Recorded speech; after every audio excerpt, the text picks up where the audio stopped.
Hello everyone. So we are solving NCERT questions of the chapter Ecosystem. Question number 11 is given account of energy flow in an ecosystem.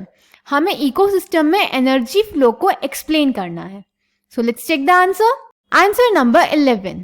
तो बेटा सबसे पहले तो ecosystem में हमें energy मिलती कहाँ से है? तो जो हमारा energy का main source होता है वो होता है sun. sun सनलाइट देता है.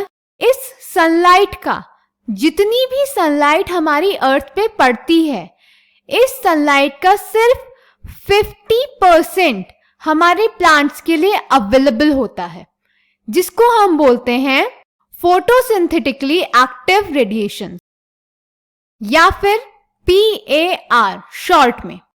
तो जितनी भी सनलाइट अर्थ पे पड़ती है उसका सिर्फ 50% हमारे प्लांट्स के लिए अवेलेबल होता है, जिसको हम बोलते हैं फोटोसिंथेटिकली एक्टिव रेडिएशन. क्लियर? अब इस 50% सनलाइट जो प्लांट्स को मिलती है, इस सनलाइट को यूज करके प्लांट्स परफॉर्म करते हैं फोटोसिंथेसिस और बनाते हैं हमारा food. And food is the main source of energy. अब इस फूड को कंज्यूम करेंगे हमारे consumers, which include herbivores, omnivores and carnivores. और जब ये कंज्यूमर्स मर जाएंगे तो इनके डेड एंड डिकेइंग मैटर पे कंज्यूम करेंगे हमारे डीकंपोजर्स. तो सबसे पहले सन से सनलाइट आई, जिसके लिए 50% ही अवेलेबल थी हमारे प्लांट्स के लिए, जिसको यूज करके प्लांट्स ने फूड बनाया, जिसे कंज्यूम किया हमारे कंज्यूमर्स ने, और कंज्यूमर्स को कंज्यूम किया हमारे डीकंपोजर्स ने जब वो मर गए. So this is the flow of energy. अब ये जो एनर्जी फ्लो होता है हमारा, ये होता है यूनिडायरेक्शनल, यानी एनर्जी हमेशा ट्रॉफिक लेवल 1 से ट्रॉफिक लेवल 2 पे और फिर ट्रॉफिक लेवल 3 पे हमेशा ऐसे ही मूव करेगी, ना कि उल्टा कि डिकम्पोजर्स से कंज्यूमर्स, कंज्यूमर्स से प्लांट्स और प्लांट्स से अगेन सन. ऐसे हमारी एनर्जी नहीं फ्लो करेगी. एनर्जी हमेशा यूनिडायरेक्शनल फ्लो करती है, यानी प्लांट से कंज्यूमर्स, कंज्यूमर्स से डिकम्पोजर्स. क्लियर? उसके बाद जितनी एनर्जी हमारे प्लांट्स के पास है और वो बना रहे हैं फूड की फॉर्म में, वो सारी एनर्जी हमारे कंज्यूमर्स नहीं लेते प्लांट से. और सिमिलरली कंज्यूमर्स में जितनी एनर्जी होती है वो सारी एनर्जी डिकम्पोजर्स नहीं लेते. हमेशा एनर्जी का लॉस हो जाता है हर ट्रॉफिक लेवल पे. क्लियर?